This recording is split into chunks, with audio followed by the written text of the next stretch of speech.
Every father knows the weight of watching his child struggle, and Alex Navarro carries that burden every single day.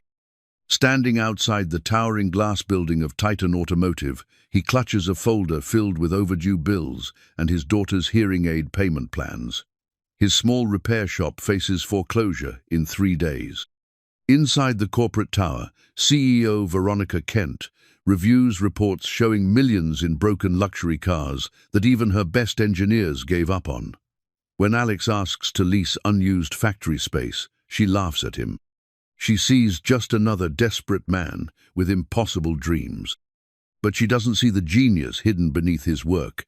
Clothes a man who's about to turn her company's biggest failure into a $34 million success.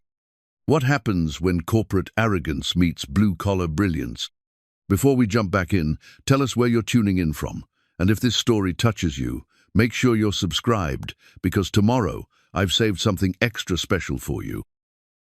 The morning sun cast long shadows across the cracked asphalt of Navarro's auto repair, where Alex had already been working for 3 hours.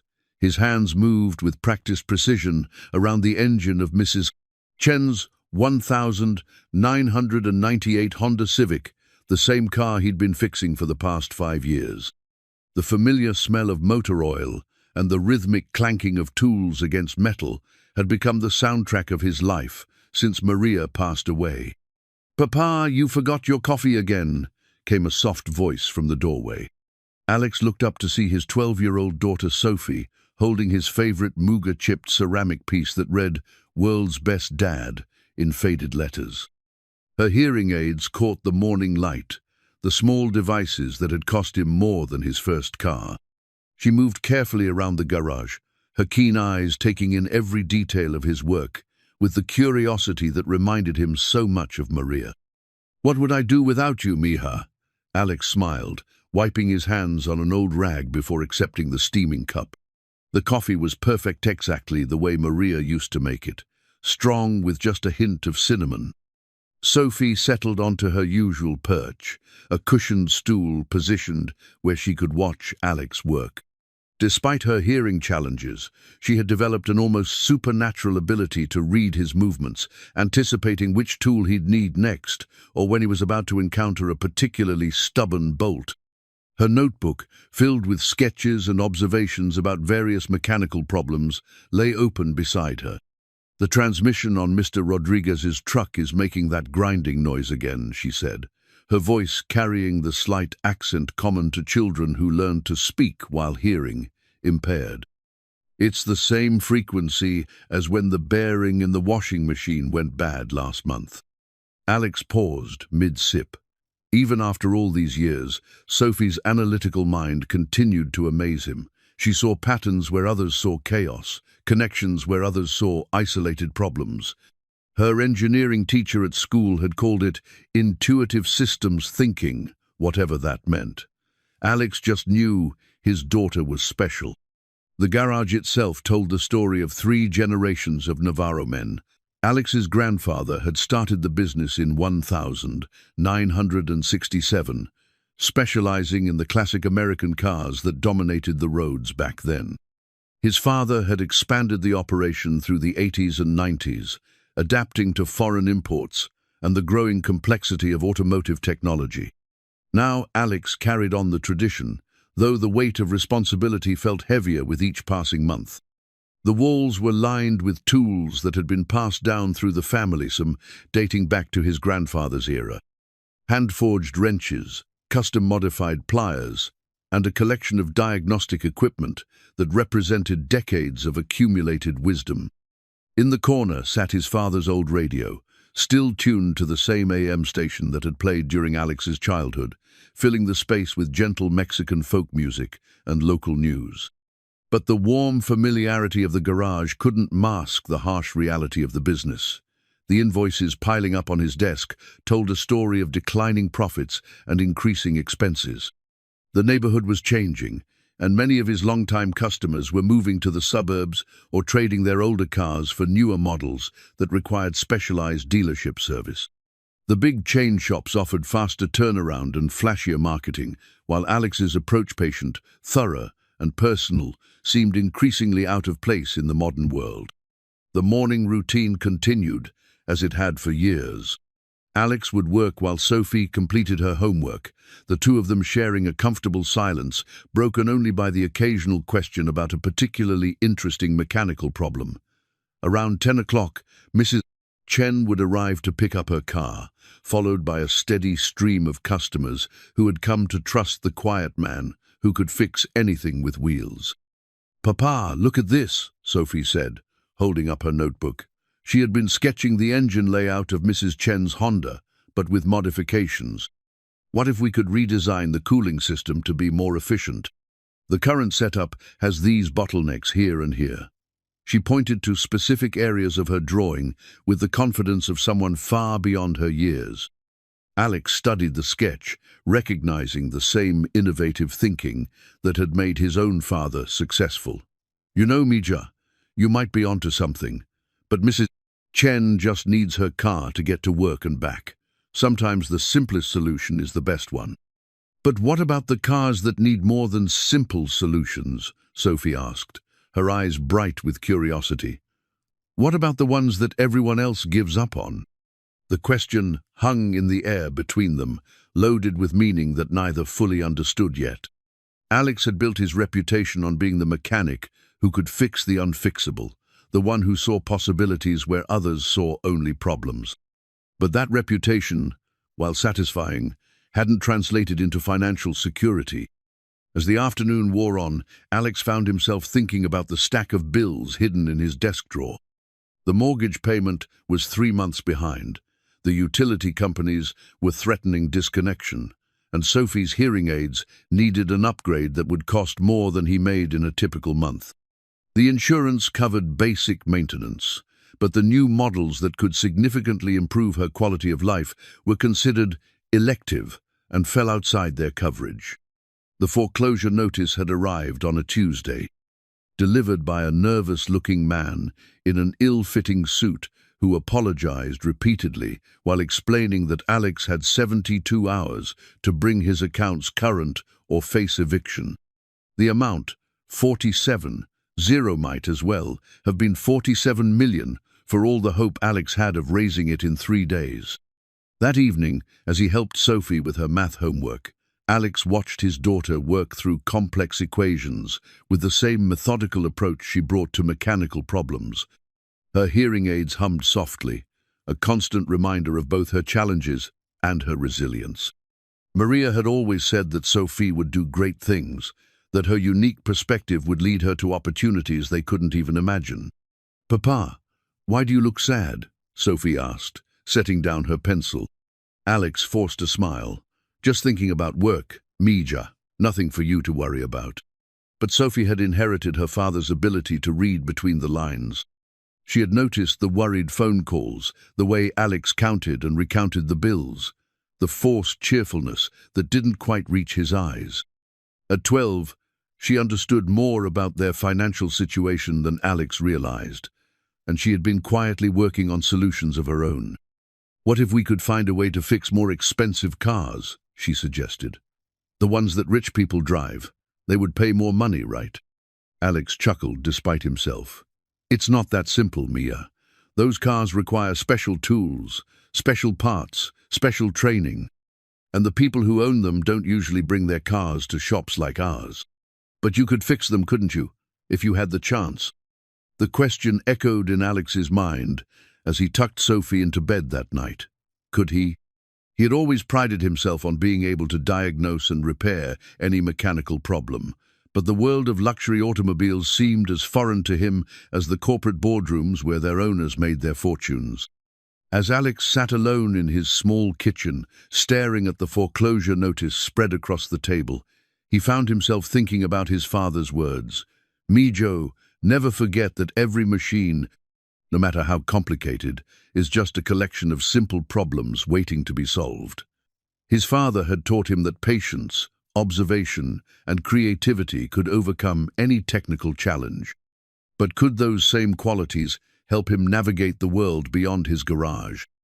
The idea that would change everything began to form in the quiet hours before dawn.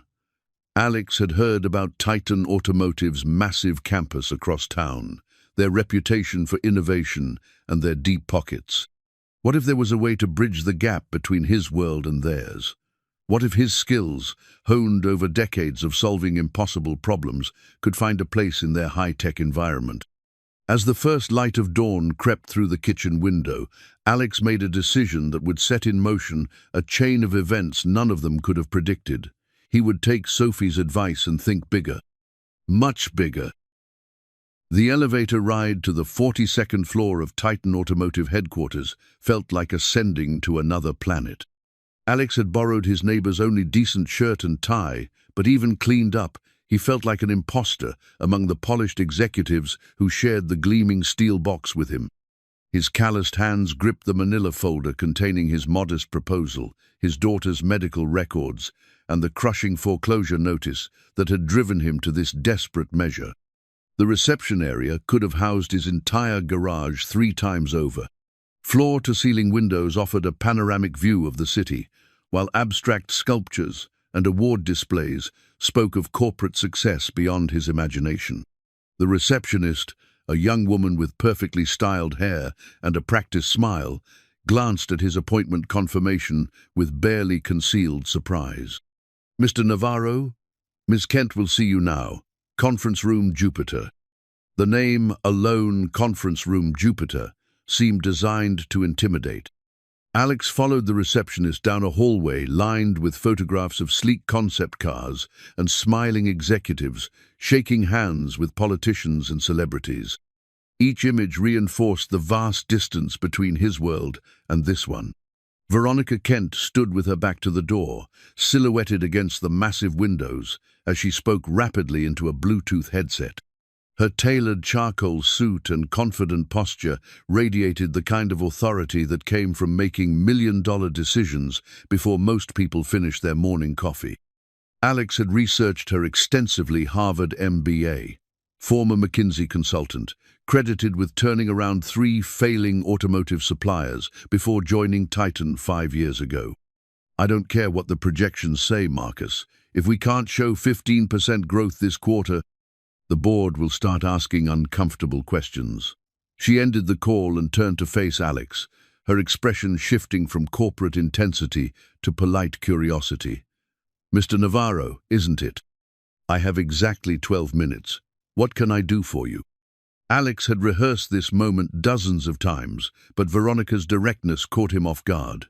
He fumbled with his folder, extracting a single-page proposal he had typed on his ancient computer. "Miss Kent, thank you for seeing me. I know your time is valuable. I'm here about possibly leasing some unused space in one of your facilities." Veronica's eyebrows rose slightly. "Leasing space? Mr. Navarro, we're an automotive manufacturer, not a real estate company. What exactly are you proposing?" "I run a small repair shop that's been serving the community for over 50 years, Alex began, his voice growing steadier as he found his rhythm. "I specialize in solving problems that other mechanics can't handle. I'm looking for a larger space where I can expand my services and maybe work on more complex projects." "And you thought to approach Titan because—" Alex felt his face flush. When put so directly, his plan sounded naive even to himself. "Because I know you have excellent facilities, and I thought there might be mutual benefit. I could provide specialized repair services for your fleet vehicles or handle overflow work from your service departments." Veronica glanced at her watch, then at the proposal Alex had handed her. Her expression softened slightly as she read about his family situation and the medical expenses, but Alex could see the moment when professional courtesy overrode personal sympathy. "Mr. Navarro, I appreciate you coming here, and I'm sorry to hear about your daughter's situation. But Titan operates at a very different scale than what you're describing. Our service contracts are worth millions of dollars. Our facilities require security clearances and specialized certifications. I'm sure you're very good at what you do, but—" "I understand," Alex interrupted, surprising himself with his boldness. "You think I'm just another small-time mechanic who doesn't understand how the real world works." Veronica's expression sharpened. "I think you're a caring father trying to solve a difficult problem, but you've come to the wrong place for a solution. The dismissal stung, but it also ignited something in Alex that had been dormant for too long. What if I could prove that I can handle work at your level? How would you do that? Alex took a deep breath, knowing he was about to make either the best or worst decision of his life. Give me a challenge, something your own people couldn't solve. If I can fix it, we talk about that space. If I can't, I'll stop wasting your time. Veronica laughed not unkindly, but with the assurance of someone who had heard similar claims from countless vendors and contractors. Mr. Navarro, our engineering team includes graduates from MIT, Stanford, and Caltech. They work with million-dollar diagnostic equipment and have access to proprietary technical databases. What makes you think? Because sometimes experience matters more than education, Alex said quietly, and sometimes a fresh perspective can see what expertise misses. The silence stretched between them for nearly a minute. Veronica studied Alex's face, perhaps recognizing something in his quiet confidence that reminded her of her own early career, when she had to prove herself against overwhelming odds. "You want a challenge?" she said finally. "Walk with me." They took another elevator down to the basement levels, moving deeper into the building than Alex had imagined possible. The corporate polish gave way to industrial functionality, concrete floors, fluorescent lighting, and the echoing sounds of machinery in the distance. They emerged into a vast underground garage that looked like a luxury car cemetery. "Welcome to our boneyard," Veronica said, gesturing toward rows of covered vehicles. 47 prototype luxury sedans, each one worth anywhere from $1.5 to $3.2 million in development costs. Every single one has been declared unfixable by our engineering team. Alex walked slowly between the covered cars, his mind racing. Even beneath protective tarps, he could sense the sophisticated technology waiting underneath. What's wrong with them? Different problems for each one. Engine failures, electronic system crashes, structural defects that appeared during stress testing. We've invested over $60 million in this project, and the board wants them written off as a total loss. Veronica pulled back a tarp, revealing a sleek silver sedan with obvious burn damage around the engine compartment. This one caught fire during a routine performance test. Our engineers spent 3 months trying to identify the root cause before giving up. Alex circled the vehicle, his trained eye taking in details that might escape someone without decades of hands-on experience. The burn pattern told a story of electrical failure, but something about the damage distribution seemed wrong for a standard wiring fault. "What would it take for you to consider giving me access to one of these?" Alex asked. Veronica smiled, but there was no warmth in it. "Get just one of these cars running safely, and I'll not only give you access to all the factory space you want, I'll personally recommend you to our parts suppliers. But when you fail, and you will fail, I want you to promise me something." "What's that?" "Promise me you'll stop chasing impossible dreams and focus on taking care of your daughter in realistic ways. Find a steady job with benefits. Accept help from family services if you need to. But stop gambling with her future on schemes that can't possibly work." The words hit Alex like a physical blow, not because they were cruel, but because they echoed his own deepest fears. Was he being selfish, pursuing this desperate plan when he should be looking for conventional solutions? Was his pride putting Sophie at risk? But as he looked at the damaged car in front of him, Alex felt the same intuitive pull that had guided him through thousands of successful repairs. There was a solution here, he could sense it, the way other people might sense a coming storm. The question was whether he had the courage to trust that instinct when everything depended on being right. "I'll take that deal," Alex said, extending his hand. "But I have one condition of my own." Veronica raised an eyebrow. "You're hardly in a position to negotiate. If I succeed, I want you to really listen to a bigger proposal. Not just about leasing space, but about how this company could benefit from thinking differently about problem solving." Veronica shook his hand, her grip firm and confident. "Mr. Navarro, if you can bring even one of these cars back from the dead, I'll listen to anything you want to tell me. But I'm going to give you exactly 2 weeks. After that, Security will escort you off the premises, and this conversation never happened.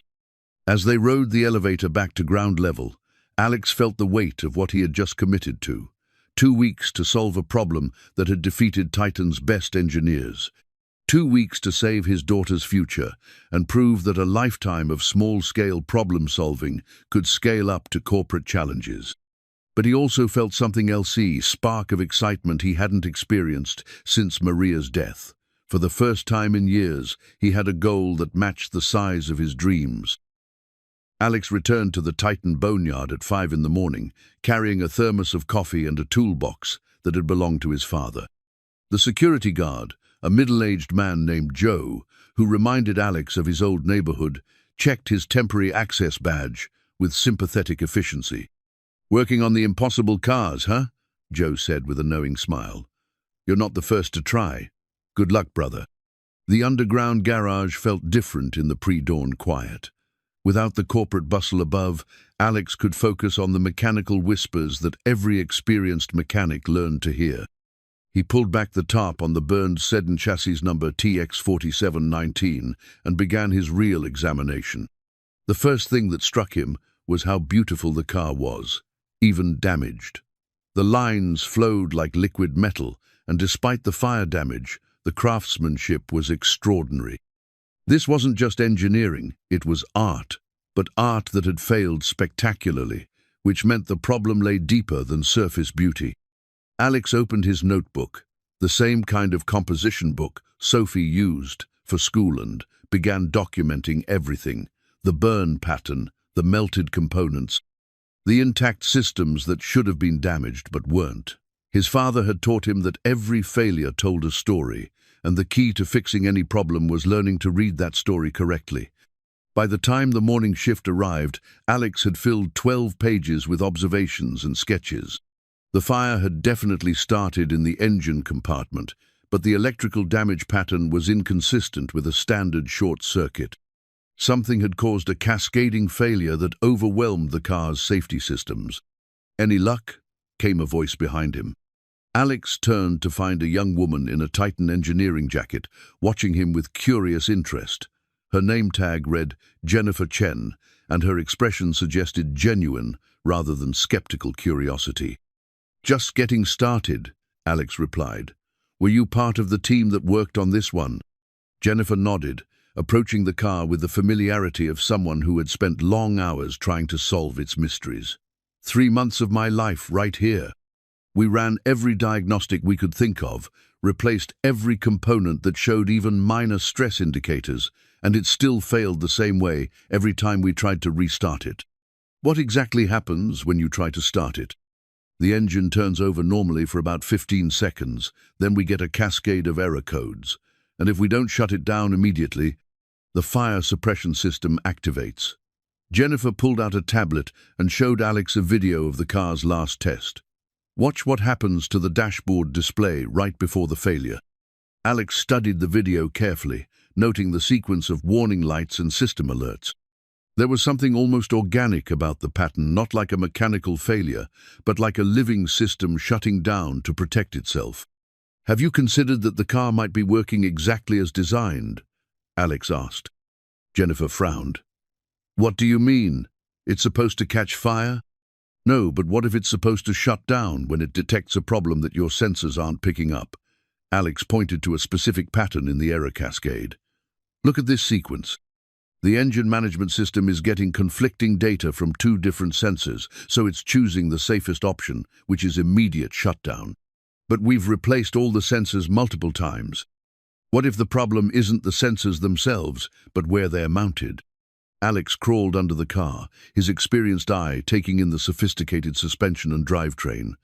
"Hand me your flashlight." What he found confirmed his growing suspicion.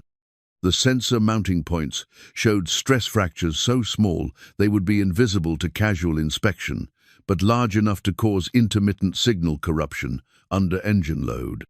The vibration frequency of this engine at full power is creating microfractures in the sensor mounts, Alex explained to Jennifer. "Your diagnostic equipment can't detect it because the fractures only open under specific harmonic conditions. But the car's computer knows something is wrong, so it shuts down to prevent catastrophic damage. Jennifer's eyes widened as she followed Alex's reasoning. But how could our engineers miss something that basic? Because you were looking for complex problems with complex solutions. Sometimes the simplest explanation is the right one. Alex pulled himself out from under the car, his clothes already dirty despite only an hour of work. The question is, how do we fix mounting points that are integrated into the chassis design? This was where Alex's decades of improvisation would prove their worth. While Titan's engineers thought in terms of replacement parts and factory specifications, Alex thought in terms of adaptation and creative solutions.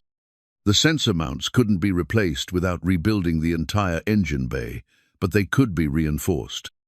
"I need to make some phone calls," Alex said, "and I need to bring my daughter here tomorrow. She's better at this kind of problem solving than I am." Jennifer looked puzzled. "Your daughter?" "She's 12, and she sees patterns that adults miss. Trust me." That evening, Alex explained the challenge to Sophie over dinner at their small kitchen table. She listened with the intense concentration she brought to all mechanical problems, occasionally asking questions that cut straight to the heart of the issue. "So the car is too smart for its own good," she summarized.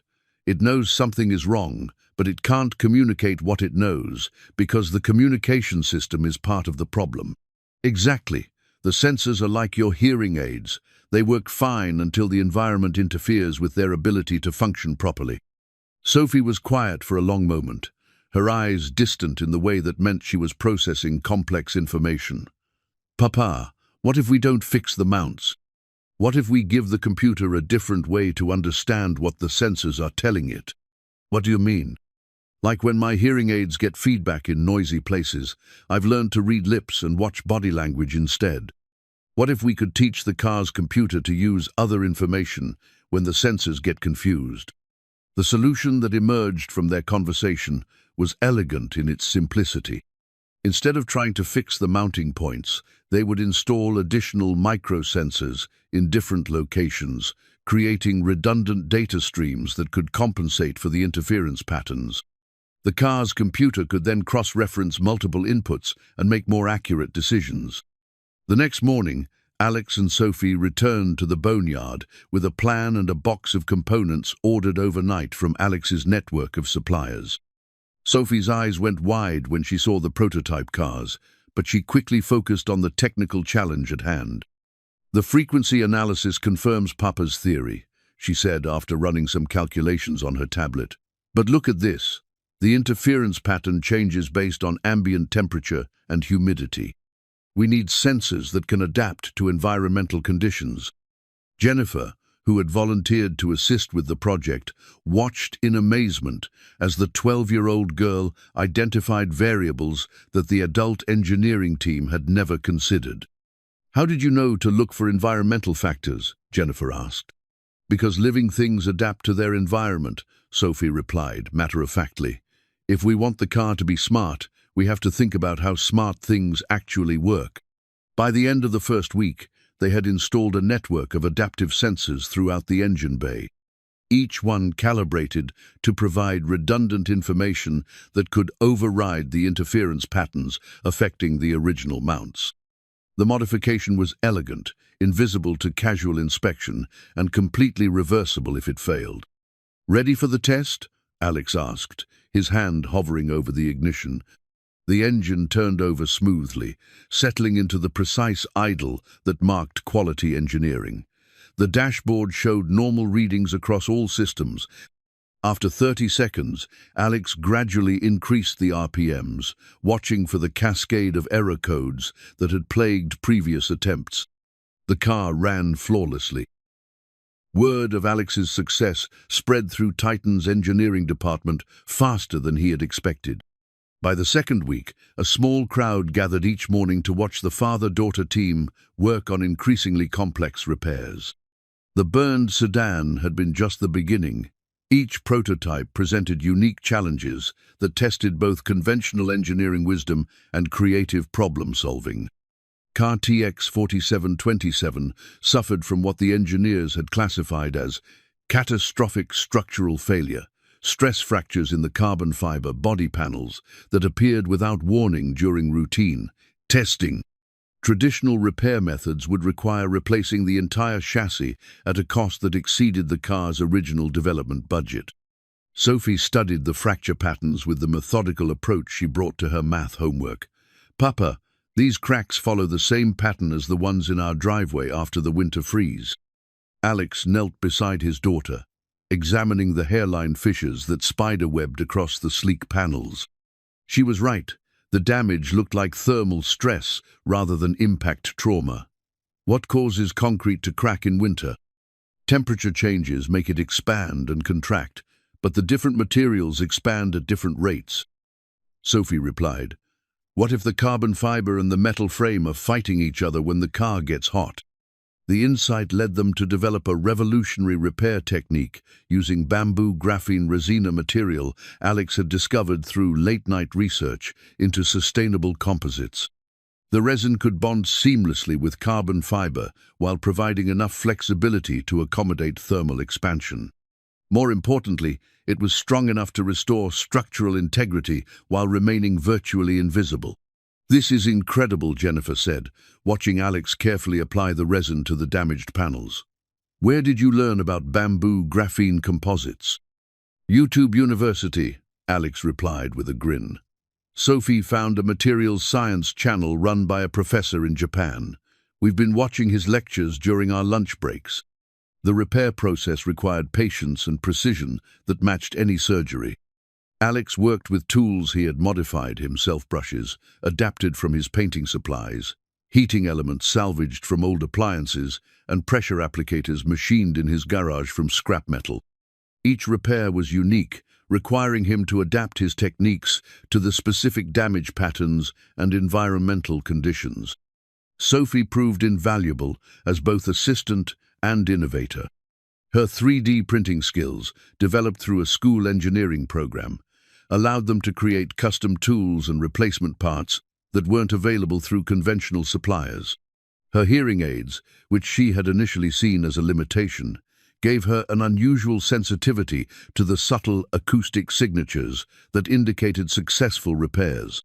"The resonance frequency changed," she announced during a particularly complex engine rebuild. "Whatever you just adjusted, it worked." Alex paused, wrench in hand, and listened. She was right. The engine note had shifted to a more harmonious tone that suggested all systems were working in perfect synchronization. It was the kind of diagnostic skill that couldn't be taught in engineering school, only developed through years of careful listening and pattern recognition. By the third week, they had successfully repaired 12 of the prototype cars, each one presenting problems that had stumped Titan's engineering team for months.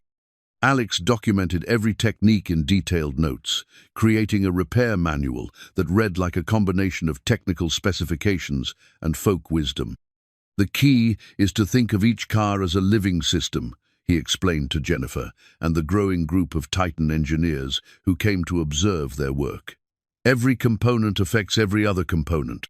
When something fails, it's usually because the system is trying to protect itself from a problem we haven't identified yet." The breakthrough that would define their approach came with car TX4733, which suffered from seemingly random electronic failures that manifested as everything from dashboard glitches to complete system shutdowns. The problem had been classified as ghost in the machine, intermittent failures that couldn't be replicated under controlled conditions. Sophie's insight came during a particularly frustrating debugging session. "Papa, what if the ghost isn't random? What if it only appears when the car is trying to do something it wasn't designed to do?"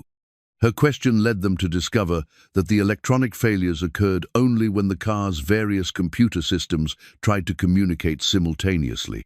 The luxury sedan was essentially running a dozen specialized computers that had been designed independently, and they were occasionally transmitting on overlapping frequencies. "It's like having 12 different conversations in the same room," Sophie explained to the gathered engineers. "Everyone can hear everyone else, but nobody can understand what anyone is saying." The solution required Alex to learn basic programming, something he had never imagined needing in his garage.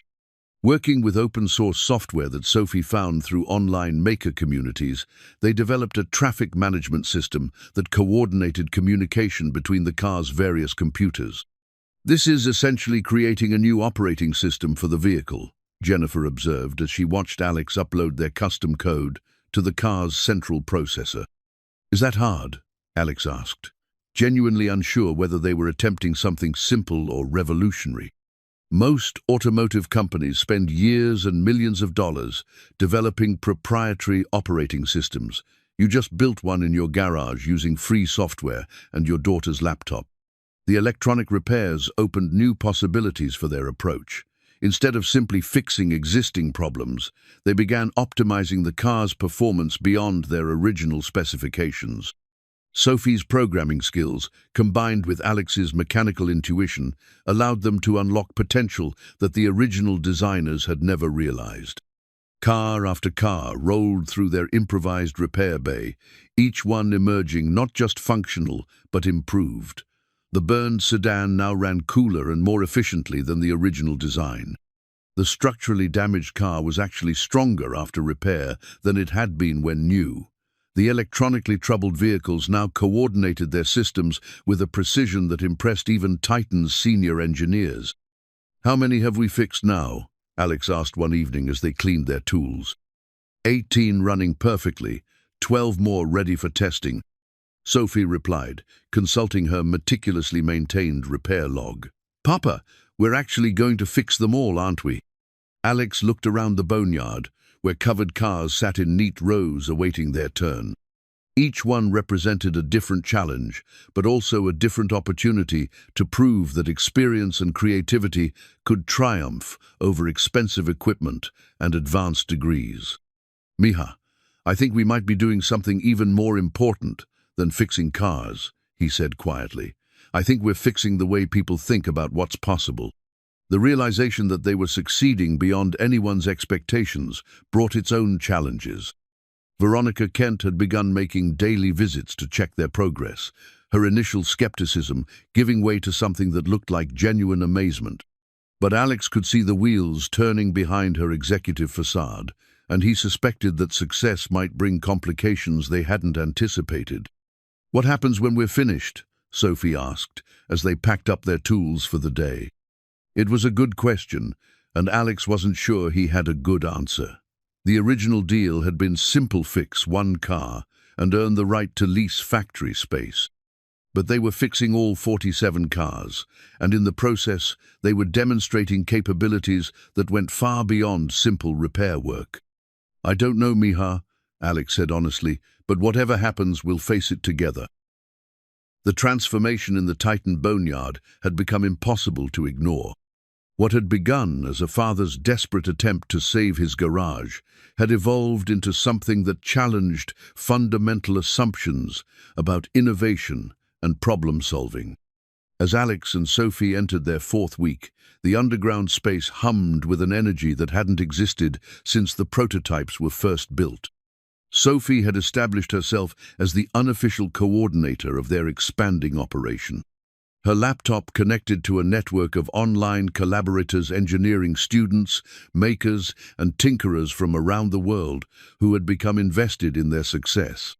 The open-source approach that had started as a necessity born of limited resources had grown into a global community of problem solvers. "Papa, look at this," Sophie said, showing Alex a message from a materials engineer in Sweden. "She says our bamboo graphene repair technique is being discussed in academic journals. They want to study our methodology."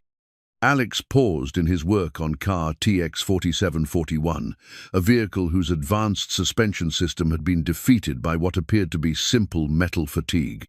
The idea that university researchers were interested in techniques he had developed in his garage seemed surreal. "What do you think that means?" he asked. "I think it means we're not just fixing cars anymore. We're changing how people think about fixing things." The insight proved prophetic. Jennifer Chen had begun documenting their repair processes for Titan's internal knowledge base, but word of their unconventional methods had spread beyond the company. Trade publications were reporting on the miracle mechanic, who was solving problems that had stumped teams of credentialed engineers. Veronica Kent's daily visits had become longer and more substantive.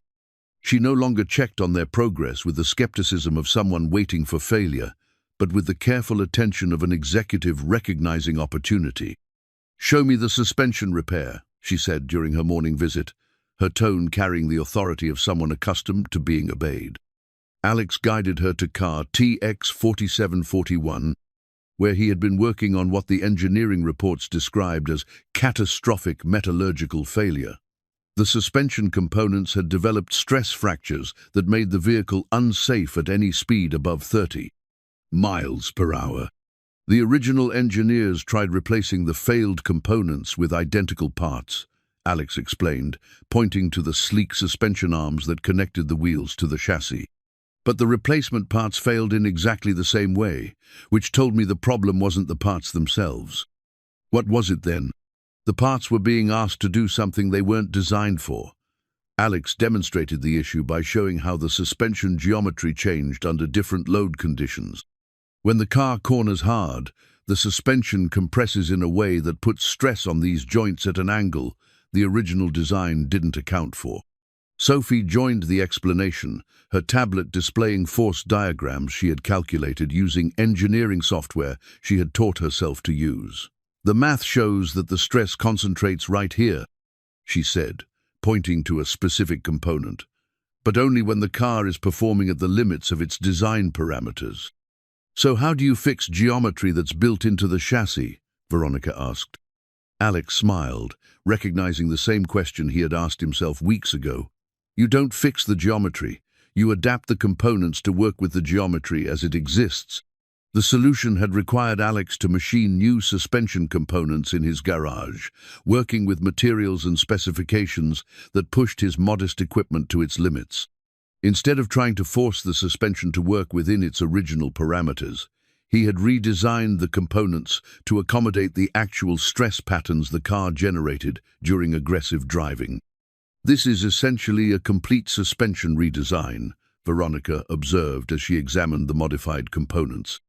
"Yes, but one that works with the existing chassis instead of fighting against it," Alex replied. "Sometimes the best solution isn't to fix what's broken, but to change how we think about what broken means."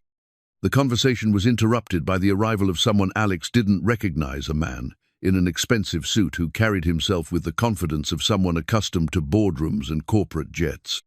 "Marcus Webb, Titan's Chief Technology Officer," Veronica said by way of introduction. "Marcus, meet Alex Navarro and his daughter Sophie. They're responsible for the miracle you've been hearing about." Marcus studied the repair work with the practiced eye of someone who understood both the technical complexity and the business implications of what he was seeing. "How many cars have you restored to full functionality?" 26, Sophie replied promptly, "with 21 more in various stages of repair. And each one is not just working, but performing better than original specifications." Alex nodded. "That's been the consistent result. When you solve the underlying problem instead of just treating the symptoms, the whole system works more efficiently." Marcus walked slowly among the repaired vehicles, his expression revealing nothing of his thoughts. When he finally spoke, his words carried the weight of corporate decision-making. "Veronica, we need to talk, privately." Alex and Sophie continued their work, while the two executives held a hushed conversation near the elevator. The body language told its own story, Marcus, gesturing emphatically, while Veronica listened with the careful attention of someone processing new information. "Papa, do you think we're in trouble?" Sophie whispered. "I don't know, Mija. But whatever happens, we've already accomplished more than I thought possible." When the executives returned, Veronica's expression had shifted to something Alex couldn't quite read, part excitement, part concern, and part calculation. "Alex, I need to ask you something, and I want you to think carefully before you answer," she began. "What you've accomplished here goes far beyond our original agreement. You've demonstrated capabilities that could revolutionize how this industry approaches problem-solving. The question is, what do you want to do with that capability? The question hung in the air between them, loaded with implications that Alex was only beginning to understand. The desperate father, who had walked into this building weeks ago, had been focused only on saving his garage and providing for his daughter. But the man standing here now had glimpsed possibilities that extended far beyond his original dreams. "I want to finish what we started," Alex said finally. "All 47 cars running perfectly, but after that?" He looked at Sophie, who was watching the adults with the patient attention of someone learning how the grown-up world worked. "After that, I think we want to teach other people how to do what we've done." Marcus stepped forward. "That's exactly what I was hoping you'd say, because Veronica and I have a proposition that could change everything for you and your daughter." The proposition, when it came, was bigger than anything Alex had imagined. Titan wanted to establish a new division advanced problem-solving with Alex as the director. The division would tackle challenges across the automotive industry, applying the unconventional methodologies that had proven so successful in the boneyard. "We're talking about a multi-million-dollar operation," Marcus explained. "State-of-the-art facilities, unlimited research budget, and a team of engineers who would work under your direction." Sophie's eyes grew wide, but Alex found himself thinking about the young people in his neighborhood who had the same innovative potential but lacked opportunities to develop it. "What about apprenticeships?" he asked. "What about teaching these techniques to kids who might not have engineering degrees but have the right kind of minds for this work?" Veronica smiled. "Now you're thinking like an executive. The apprenticeship program would be a cornerstone of the division. We're particularly interested in reaching underserved communities where talent might be overlooked by traditional recruitment methods." As they discussed the details, Alex realized that success had brought a new kind of pressure. The decisions he made now would affect not just his own family, but potentially hundreds of young people who could benefit from the opportunities he was being offered. "Can I have some time to think about this?" Alex asked. "Of course," Veronica replied.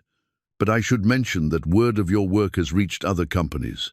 If Titan doesn't move quickly, someone else will make you an offer we can't match." As they rode the elevator back to ground level, Sophie was unusually quiet. Alex recognized the expression. She was processing complex information and trying to understand all the implications. "Papa, what does this mean for us?" she finally asked. Alex put his arm around his daughter's shoulders. "It means we have choices, Mija. Good choices, the kind your mother always said you deserved." But even as he spoke, Alex wondered whether the corporate world they were being invited to join would change them in ways they couldn't predict. Success, he was learning, brought its own challenges. The Dawn test drive would become legend at Titan Automotive, though few people witnessed the actual moment when the impossible became routine. Alex had chosen car TX4719, the first one they had repaired for the maiden voyage through the empty streets surrounding the corporate campus. The burned sedan that had been declared a total loss now purred with the refined precision of Swiss clockwork. Sophie sat in the passenger seat, her tablet connected to the car's diagnostic systems, monitoring performance parameters with the concentration of a mission control specialist. "Everything looks perfect, Papa. Engine temperature optimal, all systems showing green." Alex guided the car through a series of gentle turns, feeling the suspension respond with the fluid grace that marked true engineering excellence. The modifications they had made weren't just repairs, they were improvements that elevated the vehicle beyond its original capabilities.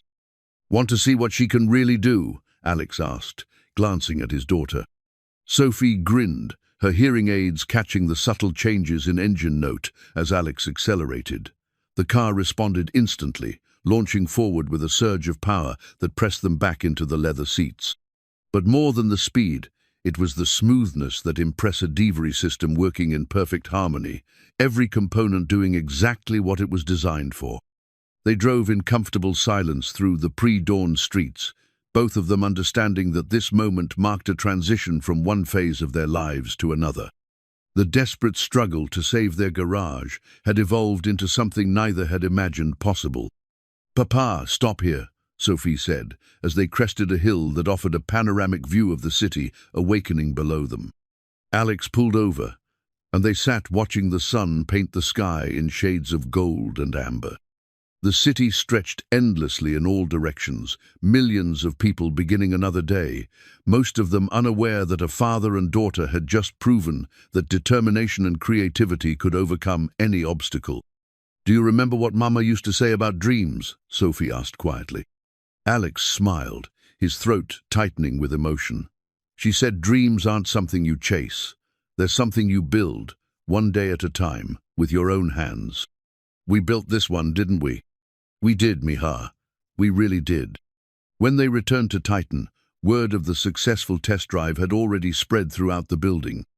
Engineers gathered in the lobby to see the car that had been resurrected from the automotive graveyard, their expressions mixing professional admiration with something approaching awe. Veronica was waiting for them in the boneyard, accompanied by several people Alex didn't recognize, board members, he guessed, based on their expensive suits and the way they carried themselves. "How did it handle?" she asked, though the smile on Sophie's face had already answered the question. "Like a dream," Alex replied. "Better than the original specifications promised." One of the board members, a distinguished woman with silver hair and sharp eyes, stepped forward. "Mr. Navarro, I'm Catherine Morrison, Titan's board chair. I've been following your work with great interest." Alex shook her hand, noting the firm grip that spoke of someone accustomed to making difficult decisions. "Ms. Morrison, it's an honor to meet you." "The honor is mine. What you've accomplished here challenges everything we thought we knew about automotive engineering. More importantly, it suggests possibilities we hadn't considered." Over the next hour, Alex found himself presenting their methodology to Titan's senior leadership, explaining concepts that had evolved naturally from necessity, but apparently represented revolutionary thinking in corporate terms. "The key insight," he explained, "is that every mechanical system is also a communication system. When something fails, it's usually because different parts of the system are trying to tell us something, but we're not listening in the right way." Sophie added her own perspective, her young voice carrying surprising authority as she described their collaborative approach to problem-solving. "We don't just use the internet to order parts. We use it to connect with people who see problems differently than we do. Everyone knows something that might be exactly what we need." The board members exchanged glances that Alex was learning to recognize the look of executives, realizing they were witnessing something that could transform their business. "How scalable is this approach?" Catherine asked. "Could you teach these methods to larger teams?" "That's exactly what we want to do," Alex replied. "But not just to professional engineers, to young people who have the right kind of minds but haven't had the right opportunities." The conversation that followed would reshape not just Alex's future, but Titan's entire approach to innovation. The company was prepared to invest in a new division that would formalize the methodology Alex and Sophie had developed, but with a twist that reflected Alex's commitment to community impact. "We want to call it Titan Regenesis," Veronica explained, "a division dedicated to turning problems into opportunities, failures into innovations. You would lead a team that includes both experienced engineers and apprentices from underserved communities." Marcus Webb pulled out a tablet, displaying preliminary budget projections. "We're talking about a $50 million investment over 3 years.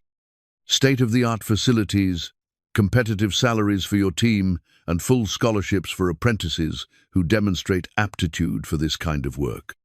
Alex felt the weight of the moment settling around him like a comfortable jacket. The man who had walked into this building weeks ago, desperate and nearly defeated, was being offered resources beyond his wildest dreams.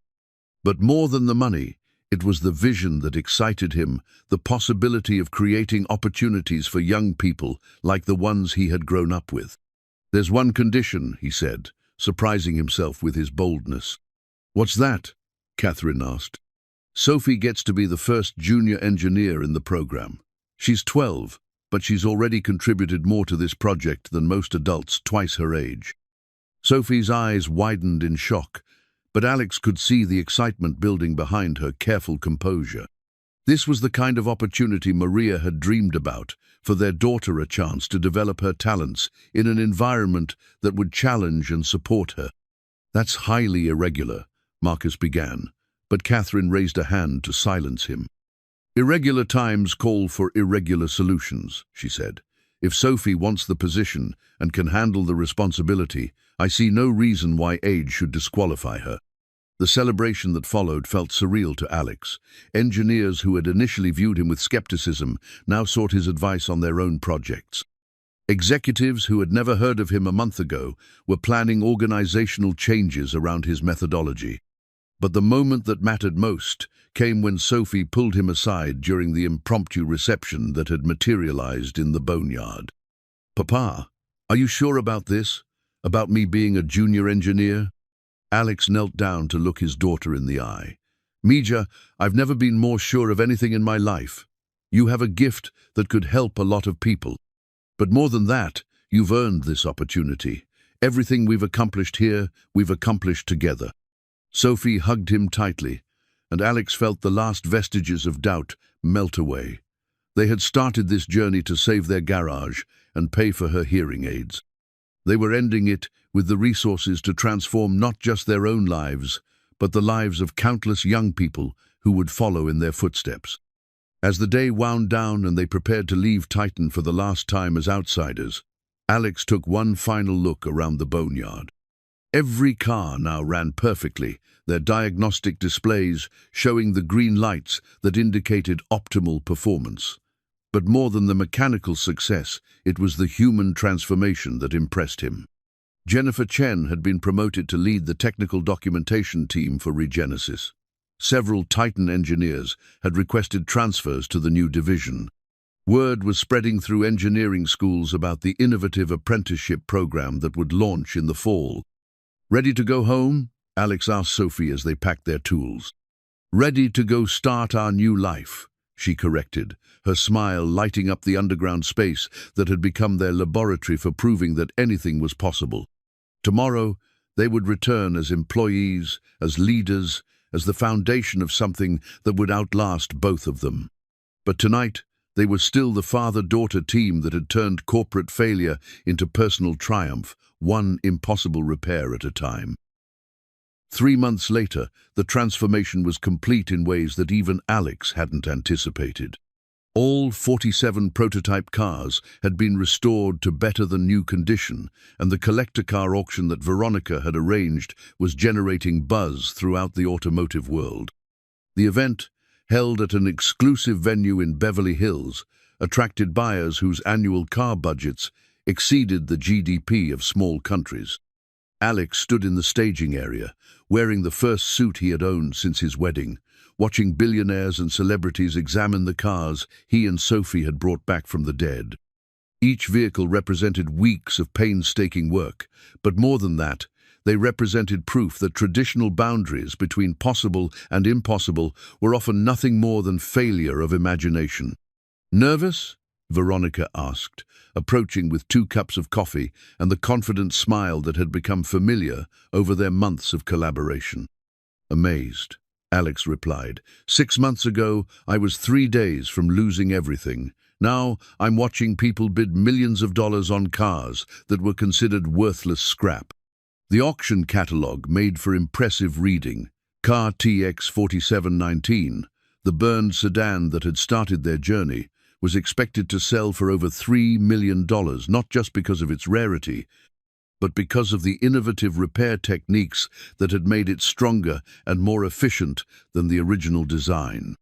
Sophie emerged from behind one of the display vehicles, her tablet in hand, and her junior engineer badge proudly displayed on her blazer. At 12, she was the youngest credentialed automotive engineer in corporate history, a fact that continued to generate media attention and academic interest. "Papa, the bidding on the suspension car just hit 4.2 million, she reported with barely contained excitement. "The buyer wants to commission us to modify his entire collection using our techniques." Alex shook his head in wonder. The numbers were staggering, but more important was what they represented: validation of an approach that valued creativity and persistence over credentials and conventional wisdom. The auction proceeded with the precision of a military operation. Each car was presented not just as a luxury vehicle, but as a case study in innovative problem-solving. The buyers weren't just purchasing automobiles, they were investing in a methodology that had proven capable of turning failure into triumph. When the final hammer fell, the total exceeded everyone's projections: $34 million for 47 cars that had been written off as total losses. Titan's quarterly financials would show a profit margin that transformed the company's position in the market and validated Veronica's decision to take a chance on an unknown mechanic. "Ladies and gentlemen," the auctioneer announced, "I'd like to introduce the man responsible for this remarkable collection, Alex Navarro, director of Titan Regenesis." The applause was polite, but genuine, the kind of recognition that wealthy collectors reserved for artisans whose work they truly respected. Alex stepped to the microphone, acutely aware that his words would be reported in trade publications and automotive journals around the world. "Thank you," he began, his voice steady despite the magnitude of the moment. "But I can't take credit for what you've seen here today. Every car that crossed this stage represents collaboration between experience and innovation, between traditional craftsmanship and cutting-edge technology, between a father and daughter who refused to accept that anything was truly impossible." He gestured towards Sophie, who waved shyly from the side of the stage. "My daughter taught me that the best solutions often come from the most unexpected sources. The young people we're training in our apprenticeship program are proving that talent exists everywhere, waiting for the right opportunity to flourish." The speech was brief, but it accomplished something Alex hadn't expected. It transformed the auction from a commercial transaction into a statement about the potential for positive change. Several buyers approached him afterward, not just to discuss car modifications, but to explore partnerships with the Regenesis apprenticeship program. The celebration that followed took place in Titan's newly renovated facilities, a gleaming complex that bore little resemblance to the desperate garage where Alex's journey had begun. The main floor housed the Regenesis workshop, where state-of-the-art equipment coexisted with the hand tools that Alex had inherited from his father. The space hummed with activity as teams of engineers and apprentices worked on projects that ranged from luxury car restoration to sustainable transportation solutions. $34 million, Veronica said, joining Alex at the observation deck that overlooked the workshop floor. "Do you realize what this means for Titan?" Alex watched a group of teenagers from his old neighborhood working alongside MIT graduates, their combined efforts focused on converting a classic muscle car to hybrid propulsion. "I hope it means we can expand the program. There are a lot of young people who could benefit from opportunities like this." "That's exactly what the board wants to discuss," Veronica replied. "Catherine Morrison has been fielding calls from other companies interested in licensing our methodology. We could be looking at a nationwide network of Regenesis centers." The scope of the opportunity was almost overwhelming. What had started as a desperate attempt to save his garage had evolved into a movement that could transform how an entire industry approached problem-solving and talent development. But as Alex absorbed the magnitude of his success, he also became aware of forces that threatened to complicate his newfound position. The automotive industry was notoriously competitive, and Titan's sudden advantage in innovation had not gone unnoticed by their rivals. Marcus Webb approached with an expression that mixed triumph with concern. "Alex, congratulations on an extraordinary auction, but we need to talk about some developments that could affect our future plans." They moved to a quiet conference room where Marcus spread out a collection of documents that told a troubling story. 3 major automotive conglomerates had been making inquiries about Alex's availability, with salary offers that dwarfed even Titan's generous compensation package. "Phoenix Automotive is prepared to offer you $20 million just to consult on their R&D program," Marcus explained. "Meridian Industries wants to poach your entire apprenticeship team with signing bonuses that would set them up for life." Alex studied the offers with growing unease. The numbers were astronomical, but he could see the trap hidden within the opportunity. They want to break up what we've built here, don't they? Take the methodology, but abandon the community impact. Exactly. They're offering individual wealth in exchange for abandoning the collaborative approach that made the success possible in the first place. Veronica leaned forward, her expression serious. There's something else you need to know. We have credible intelligence that Phoenix has been trying to recruit some of our apprentices directly, offering them immediate employment at salaries that would normally require years of experience to earn. The revelation hit Alex like a physical blow. The young people in the program weren't just employees, they were kids from his neighborhood, teenagers who had been given a chance to escape the limitations that poverty and prejudice typically imposed. The idea that they might be used as pawns in a corporate power game filled him with protective fury. What happens if they succeed? Alex asked. The program collapses, Marcus replied bluntly. Without the apprentices, we lose the fresh perspective that makes our methodology effective. Without you, we lose the vision that holds everything together.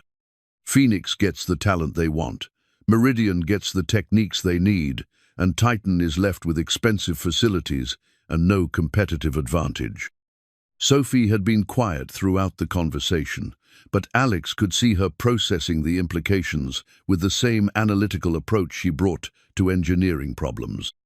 When she finally spoke, her words carried the wisdom that had guided them through every challenge they had faced. Papa, what did you always tell me about bullies in school? Alex smiled, despite the gravity of the situation, that they only have power if you let them scare you into making bad decisions. These companies are just bullies with bigger checkbooks, Sophie observed. They're trying to scare us into breaking up something good because they can't figure out how to build it themselves. The insight crystallized everything Alex had been feeling but couldn't articulate. The offers from rival companies weren't opportunities, they were attacks designed to destroy what Regenesis represented. The question was whether Alex had the courage to reject financial security in favor of preserving the vision that had brought them this far. What do you recommend? Veronica asked. Alex looked around the conference room, then toward the workshop floor, where young people from dozens of different backgrounds were learning skills that could transform their lives. The decision, when it came, felt as natural as breathing. We don't just reject their offers, he said. We use this moment to make Regenesis bigger and stronger than any single company can threaten. The war for the future of Regenesis began with a phone call that shattered the calm of Alex's Saturday morning.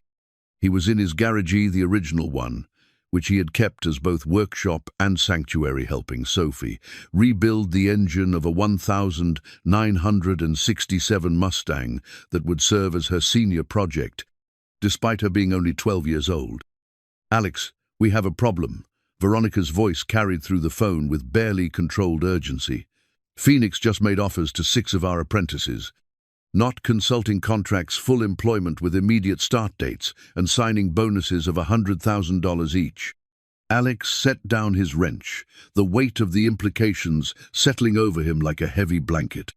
The apprentices weren't just students, they were kids who had grown up in neighborhoods where $100,000 represented life-changing money. The difference between college and working minimum wage jobs for the rest of their lives. Which ones? He asked, though he already suspected the answer. Miguel Santos, Jennifer Washington, David Kim, Maria Gonzalez, Tommy Chen, and Sarah Williams. All of our most promising first-year apprentices. Phoenix is specifically targeting the ones who show the most potential for independent innovation. Sophie looked up from the engine compartment, her expression shifting from curiosity to concern as she followed the conversation. At 12, she had developed an adult's understanding of corporate politics and the very adult awareness that their success had made them targets. "Papa, they're trying to steal our family," she said quietly. The phrase hit Alex with unexpected force. Over the months since Regenesis had launched, the apprentices had indeed become an extended family, young people who looked to him for guidance, who brought their problems to Sophie for creative solutions. who had transformed the sterile corporate environment into something warm and collaborative. Alex ended the call and sat heavily on his workbench stool, trying to process the magnitude of the challenge they faced.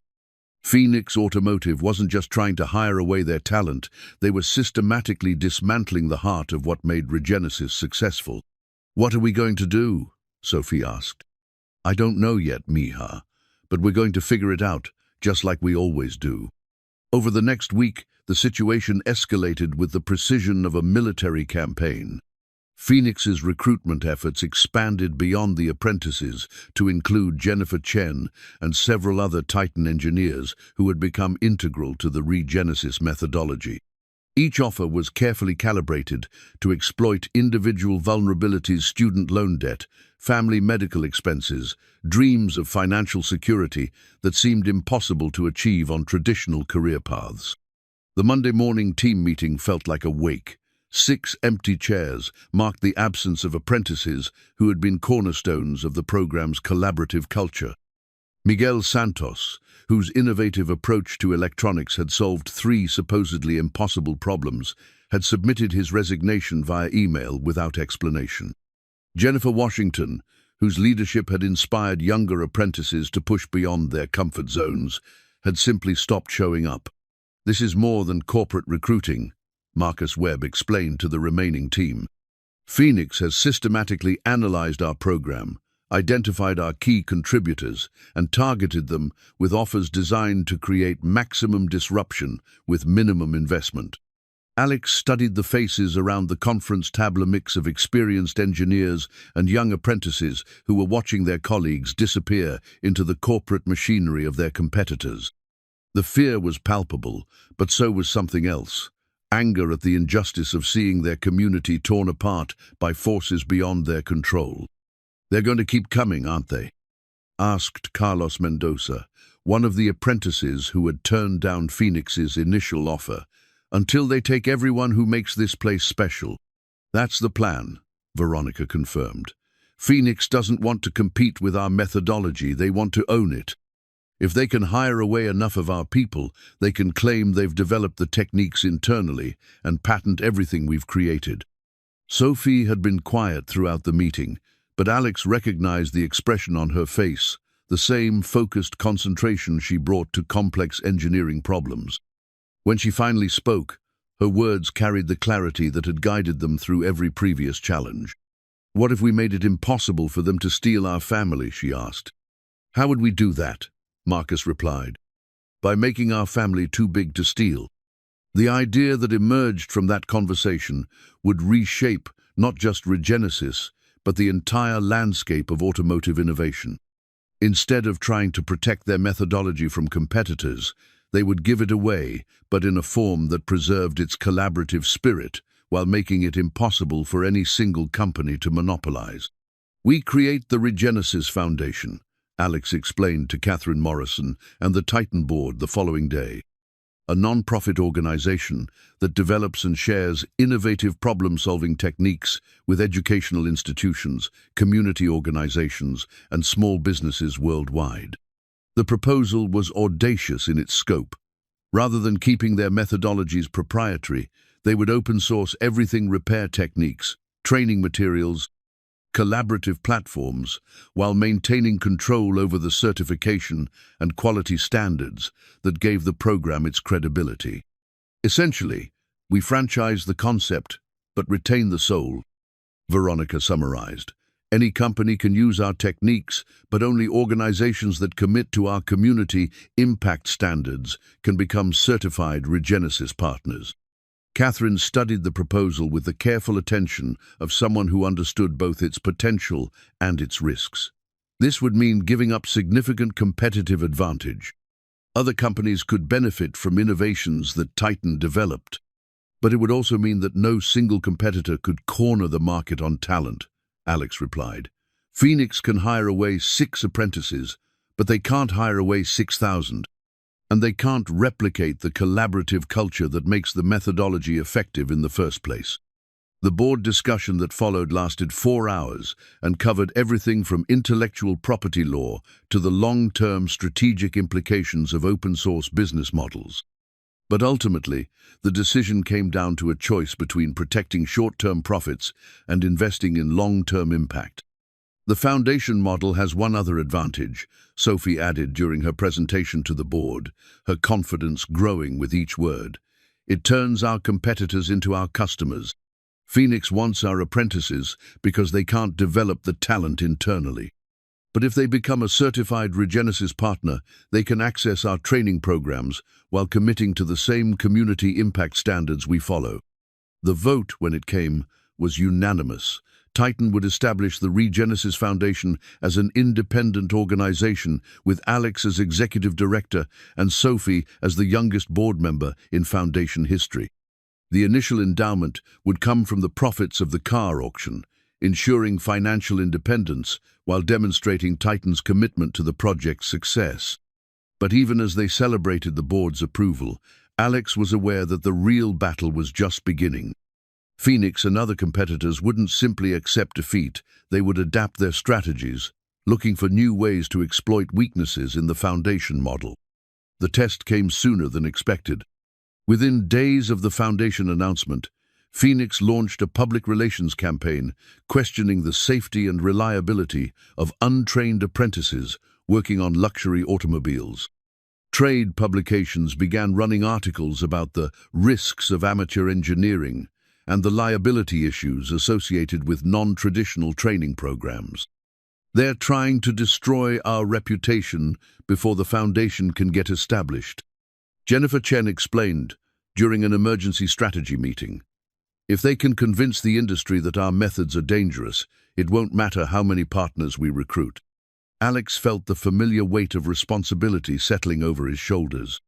Everything they had built, the apprenticeship program, the collaborative methodology, the proof that talent could emerge from unexpected places, was under attack from forces with resources he could barely comprehend.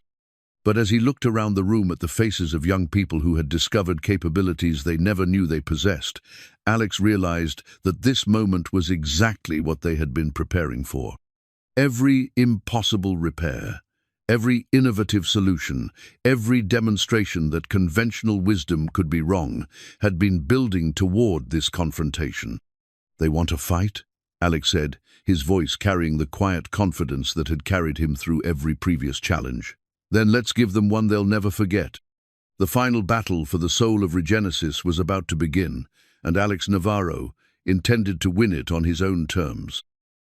The boardroom at Titan headquarters had never felt more like a battlefield. Alex sat at the polished conference table, surrounded by lawyers, executives, and industry analysts who would determine whether the Regenesis Foundation could move forward or would be strangled in its infancy by corporate politics and public relations warfare. Phoenix Automotive had escalated their attack beyond simple recruitment. They had filed formal complaints with industry safety boards, challenged the certification standards that allowed apprentices to work on high-value vehicles, and launched a coordinated media campaign designed to undermine public confidence in the Regenesis methodology. "The core issue," explained David Harrison, Phoenix's chief legal counsel, "is accountability. When traditional engineers make mistakes, they can be held liable through professional licensing boards and insurance coverage. But these so-called apprentices operate outside those systems, creating enormous liability risks for any company that employs them." Veronica responded with the calm precision that had made her one of the industry's most respected executives. "Mr. Harrison, our apprentices work under direct supervision and are covered by the same insurance policies that protect all Titan employees. Their safety record actually exceeds industry standards, with 0 incidents in over 10,000 hours of operation." "But that's exactly the problem," Harrison continued. "You're asking the entire industry to accept unverified claims about untrained workers. What happens when one of these apprentices makes a mistake that kills someone?" The question hung in the air like a physical presence, loaded with implications that extended far beyond corporate competition. Alex could feel the attention of everyone in the room focusing on him, waiting for his response to an attack that struck at the heart of everything he believed about talent and opportunity. "Mr. Harrison," Alex said, his voice steady despite the magnitude of the moment, "you're absolutely right that training and accountability matter.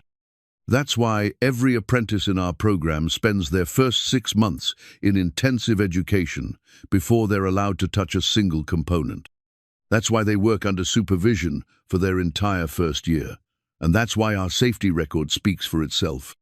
He gestured towards Sophie, who was preparing a presentation on her tablet with the focused concentration she brought to all technical challenges.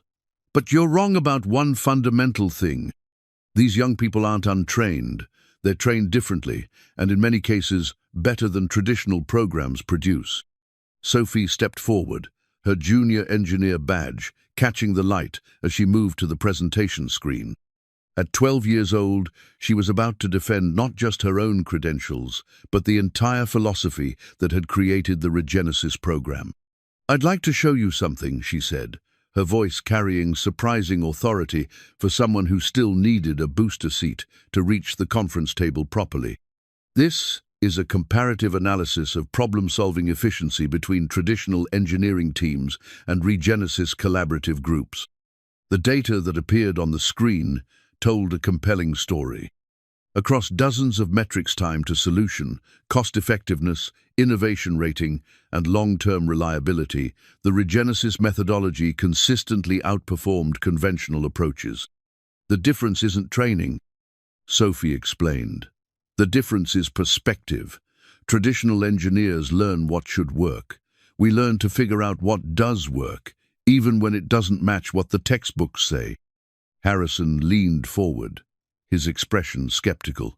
"Those are interesting statistics, but they don't address the fundamental question of professional responsibility. A 12-year-old simply cannot be held accountable for engineering decisions that affect public safety." "You're right," Alex said, surprising everyone in the room. "Sophie can't be held accountable for engineering decisions, but I can. Every apprentice in our program works under my direct supervision and certification. I stake my professional reputation on every solution that comes out of Regenesis." The admission shifted the dynamic in the room. Alex was offering something that corporate legal departments understood, clear lines of responsibility and accountability that could be integrated into existing liability frameworks. Catherine Morrison, who had been observing the exchange with the careful attention of someone weighing a momentous decision, finally spoke. "Mr. Harrison, what would it take for Phoenix to support the Regenesis Foundation instead of opposing it?" The question caught Phoenix's legal team off guard. They had come prepared to destroy the program, not negotiate its terms. "Honestly, Ms. Morrison, Phoenix's primary concern is competitive advantage. The Regenesis methodology represents a significant innovation that could reshape the industry. Our shareholders have legitimate interests in ensuring that innovation benefits them appropriately." Veronica smiled, recognizing an opening that could transform conflict into collaboration. What if it did? What if Phoenix could become a founding partner in the Regenesis Foundation, with preferential access to new methodologies and first choice for apprentice hiring? The proposal that emerged from the next 2 hours of negotiation was more complex than anyone had anticipated, but it addressed the core concerns that had driven the corporate warfare. Instead of trying to monopolize the Regenesis methodology, the major automotive companies would become stakeholders in its development and distribution. Phoenix, Meridian Industries, and 3 other major competitors would provide funding for the foundation in exchange for partnership status that included access to new techniques, priority, recruiting from the apprentice program, and shared intellectual property rights for innovations developed through collaborative projects. "Essentially, we're turning competition into collaboration," Alex explained to the full group. "Everyone benefits from the innovation, but no one can control it completely." Harrison studied the proposal with the careful attention of someone trying to identify hidden traps. "The structure is interesting, but it requires a level of trust that's unusual in this industry." What prevents one partner from taking the methodology and breaking away from the foundation? Sophie answered before Alex could respond. Because the methodology only works if everyone participates. The innovation comes from diversity, different companies, different perspectives, different challenges. If someone breaks away, they lose access to the collaborative network that makes the whole system effective. The insight was profound in its simplicity. The regenesis methodology wasn't just a set of techniques, it was a living system that derived its power from the connections between its participants. Isolating any component would diminish its effectiveness, making collaboration more valuable than competition. As the meeting progressed toward formal agreement, Alex felt a mixture of triumph and trepidation. They had won the battle for regenesis's survival, but in the process, they had committed to scaling the program beyond anything he had originally envisioned. "One final question," Catherine said as the lawyers began drafting formal agreements. "Alex, are you prepared to serve as executive director of an organization that could potentially manage hundreds of apprentice programs across multiple countries?" Alex looked at Sophie, who was already sketching organizational charts and training curricula in her notebook. The scared father who had walked into this building months ago would have been overwhelmed by such responsibility. But the man sitting here today had learned to trust in the power of collaboration and the potential of young people to exceed every expectation. "Ms. Morrison, 6 months ago I thought my biggest challenge was saving a small garage. Today I'm learning that when you solve problems the right way, you don't just fix what's broken, you build something better than what existed before." The formal vote was unanimous. But the real victory was in the handshakes that followed, former adversaries becoming partners in an enterprise that could transform how an entire industry approached innovation and opportunity. The signing ceremony took place in the Regenesis workshop, surrounded by the apprentices and engineers whose work had made everything possible. Alex had insisted on the location, despite suggestions that the corporate boardroom would be more appropriate for such a momentous occasion. This wasn't a business transaction, it was the culmination of a vision that had started in a desperate father's heart and grown into something that could change thousands of lives. Representatives from 6 major automotive companies gathered around the workbenches where young people from dozens of different backgrounds continued their projects, their concentration unbroken by the corporate pageantry surrounding them. The contrast was intentional, a reminder that the foundation's success would be measured not in stock prices or quarterly reports, but in the opportunities it created for people who had been overlooked by traditional systems. "Before we sign these agreements," Alex said, addressing the assembled executives, "I want everyone to understand what we're really committing to today." He gestured toward Carlos Mendoza, who was working with a team of apprentices to convert a classic muscle car to hybrid propulsion. "Carlos came to us from a neighborhood where most kids his age are more worried about avoiding gang recruitment than planning college careers. 6 months ago, he had never seen the inside of an engine. Today, he's leading a project that could revolutionize sustainable transportation." The executives followed Alex's gaze, watching teenagers work with sophisticated equipment while discussing engineering concepts that many college graduates would struggle to understand. The transformation was undeniable, and more importantly, it was replicable. "What we're creating isn't just an apprenticeship program," Alex continued. "It's proof that talent exists everywhere, waiting for the right opportunity to flourish. Every signature on these documents represents a commitment to finding and developing that talent, regardless of where it comes from or what it looks like." Sophie stepped forward, carrying the leather portfolio that contained the founding documents of the Regenesis Foundation. Her role as the youngest board member had generated media attention around the world, but Alex was prouder of the respect she had earned from adult engineers who had learned to value her insights over their initial skepticism about her age. The Foundation Charter includes provisions that ensure community impact remains central to our mission, she explained to the gathered executives. "For every corporate partner we add, we commit to establishing apprentice programs in underserved communities.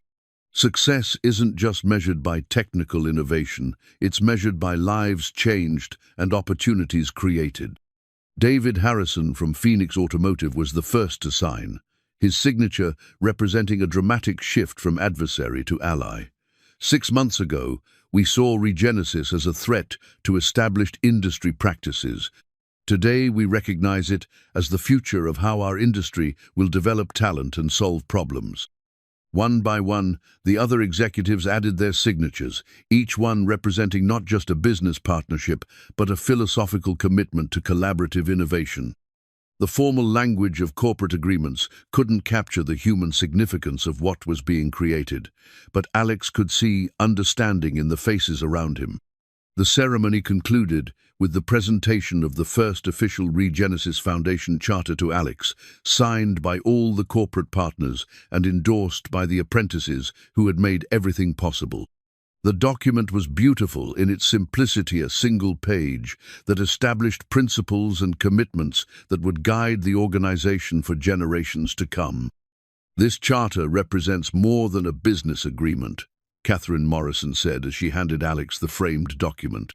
It represents a promise that innovation and opportunity will never again be limited by traditional boundaries of age, education, or economic background. Alex accepted the charter with hands that had grown steady through months of navigating corporate complexity, but his voice carried the emotion of someone who remembered exactly how desperate his situation had been when this journey began. When I walked into Titan's lobby 6 months ago, I was just a father trying to save his daughter's future. I had no idea that we were about to prove something that could change the future for thousands of families like ours. The applause that followed was different from the polite recognition Alex had received at corporate events. This was the sound of people who understood that they had witnessed something genuinely transformative, the creation of an organization that could serve as a model for how business and social impact could work together. But the moment that mattered most to Alex came when Sophie stepped to the microphone, her young voice carrying across the workshop with surprising authority. "I want to thank all the corporate partners for believing in what we're building here," she said. "But I especially want to thank my papa for teaching me that the best way to solve any problem is to work together, never give up, and always remember that every person has something valuable to contribute." She turned to face Alex directly, her eyes bright with the same determination that had carried them through every challenge. "Papa, you saved more than our garage. You saved the idea that anyone can make a difference if they're willing to work hard and think creatively." The standing ovation that followed lasted nearly 5 minutes, but Alex barely heard it. He was remembering Maria's words about dreams being something you build with your own hands, and realizing that he and Sophie had built something even bigger than either of them had dared to imagine. As the formal ceremony concluded and the executives began discussing implementation timelines and resource allocation, Alex found himself in the quiet corner of the workshop where they had first started working on the burned sedan. The car was gone now, sold to a collector who planned to display it as an example of innovative restoration techniques.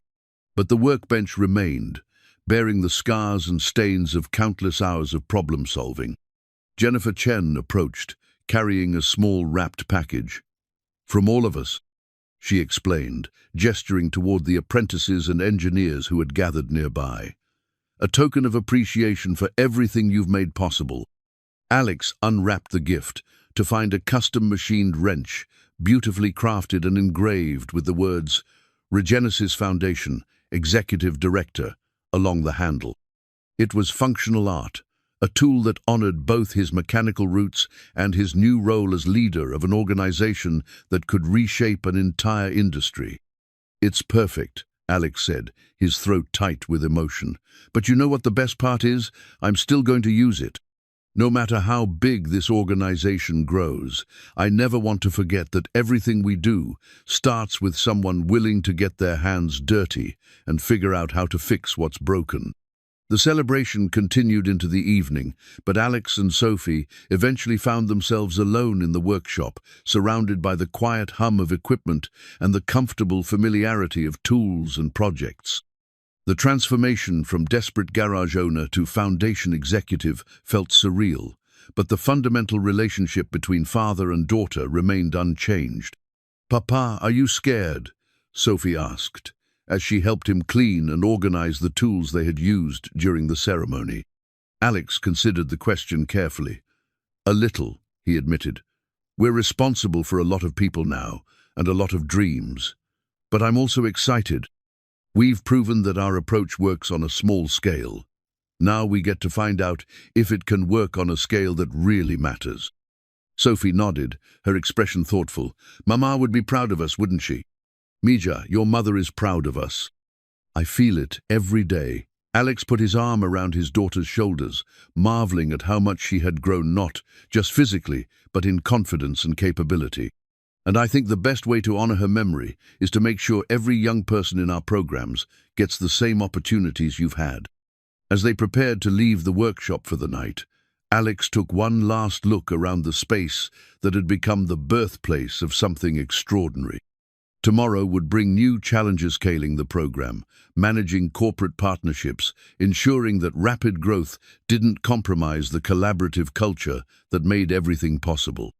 But tonight, in the quiet of the workshop where it all began, Alex Navarro allowed himself to feel the deep satisfaction of a father who had not only saved his daughter's future, but had created opportunities for thousands of other children to build futures beyond anything their families had dared to imagine.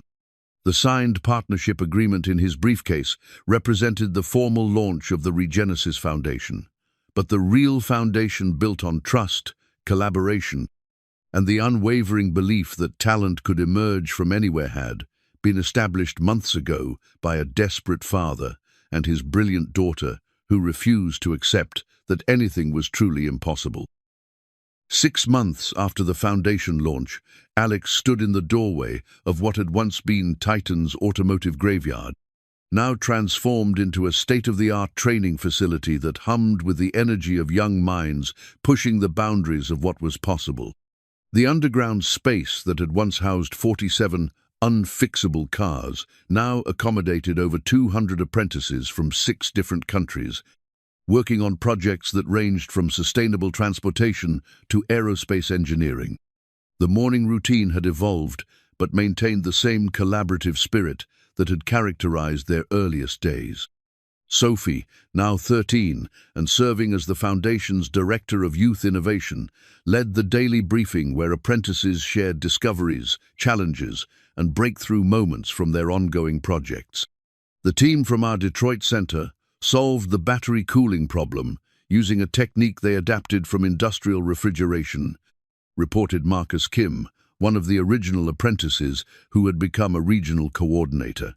They're sharing the methodology with all partner facilities through the collaboration platform. Alex listened with the pride of someone watching his deepest values take root in the next generation. The open-source approach that had started as a necessity born of limited resources had evolved into a sophisticated knowledge-sharing network that connected Regenesis centers across 4 continents. "The most exciting development," Sophie added, consulting her tablet with the efficiency that had become her trademark, "is the partnership request from the Ministry of Education in Ghana. They want to establish Regenesis centers in 12 rural communities, focusing on agricultural engineering and sustainable technology." The scope of their impact continued to exceed Alex's most optimistic projections. What had begun as a desperate attempt to save a single garage had grown into a global movement that was reshaping how society thought about education, innovation, and opportunity. Veronica Kent, who had become the Foundation's Chief Operating Officer after leaving her position at Titan, approached with the quarterly impact report that would be presented to the Board of Directors later that week. "The numbers are remarkable," she said, her voice carrying the satisfaction of someone who had helped build something meaningful. "Over 3,000 apprentices trained, with a job placement rate of 97%. More importantly, 60% of our graduates are starting their own businesses or continuing to advanced education programs." But for Alex, the most meaningful measure of success wasn't captured in quarterly reports or placement statistics. It was visible in the faces of young people who had discovered capabilities they never knew they possessed, who had learned to approach problems with confidence rather than fear, who carried themselves with the dignity that came from being valued for their contributions. Carlos Mendoza exemplified that transformation. The teenager who had arrived at Regenesis uncertain and intimidated now managed his own consulting firm, specializing in sustainable automotive conversions. His success had inspired a dozen other apprentices to pursue entrepreneurial paths, creating a network of small businesses that extended the foundation's impact throughout their communities. The hybrid conversion project that Carlos pioneered is being adopted by 3 major manufacturers. Jennifer Chen reported during the technical briefing. His company is now consulting with automotive giants who 6 months ago wouldn't have considered working with anyone under 30. Alex smiled, remembering his own journey from rejected supplicant to valued partner. The corporate world that had initially dismissed him as an unqualified dreamer now sought his advice on everything from talent development to innovation management. The afternoon brought a visit from a group of international education officials who were studying the Regenesis model for potential implementation in their own countries. Alex had grown comfortable with such presentations, but he always insisted that visitors spend time in the workshop, observing the collaborative problem-solving process rather than just reviewing theoretical frameworks. The key insight, he explained to the delegation, as they watched apprentices work on a project to develop low-cost water purification systems, is that innovation happens when you combine diverse perspectives with real-world challenges. These young people aren't learning abstract theories, they're solving problems that matter to their communities. Dr. Sarah Williams, an education researcher from Oxford University, observed the interaction between apprentices and experienced engineers with the careful attention of someone trying to understand a phenomenon that challenged conventional wisdom. "What strikes me most," she said, "is the absence of traditional hierarchies. The 15-year-old working on the water purification system is contributing ideas that the graduate engineers are incorporating into their designs." "That's exactly the point," Sophie interjected with the confidence she had developed through months of explaining their methodology to academic visitors. "Good ideas don't come with age requirements. When you create an environment where everyone's contributions are valued, you get better solutions." The evening found Alex in his original garage, which he had maintained both as a workspace and as a reminder of how far their journey had traveled. The foreclosure notice that had once represented the end of everything was now framed on the wall, not as a trophy but as a testament to the power of refusing to accept defeat. Sophie joined him as she did most evenings, bringing homework that increasingly resembled advanced engineering coursework rather than traditional middle school assignments. Her accelerated education path had attracted attention from universities around the world, but she had chosen to remain with Regenesis, arguing that the real-world application of her studies was more valuable than any classroom experience. "Papa, I've been thinking about the future," she said as she settled into a familiar spot on the cushioned stool. "Not just our future, but the future of what we're building." Alex set down the carburetor. He had been rebuilding a therapeutic exercise that helped him process the complexities of running a global organization while maintaining connection to the hands-on work that had always centered him. "What kind of future do you see?" "I see Regenesis centers in every major city, but also in small towns and rural communities where young people need opportunities most. I see the methodology being taught in traditional schools, not as a separate program, but as the foundation of how education works. I see collaboration becoming normal instead of exceptional." The vision she described was ambitious, but not unrealistic. The foundation had already received funding commitments that would support expansion to 50 additional sites over the next 3 years. More importantly, they had proven that the model was culturally adaptable, working equally well in urban Detroit and rural Kenya, among immigrant communities in Los Angeles and indigenous populations in New Zealand. "But mostly," Sophie continued, "I see young people learning that they don't have to wait for permission to solve problems, that they can trust their own minds and their own hands to build whatever the world needs." Alex felt the familiar tightness in his throat that came when he realized how much his daughter had grown beyond anything he could have imagined when their journey began. She was no longer just his brilliant child. She was a leader whose vision extended far beyond their personal circumstances.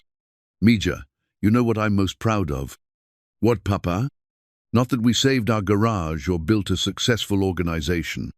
I'm proud that we proved your mother was right when she said dreams aren't something you chase, they're something you build with your own hands." Sophie smiled, her hearing aids catching the gentle sounds of the neighborhood, settling into evening quiet. "We built a pretty good dream, didn't we?"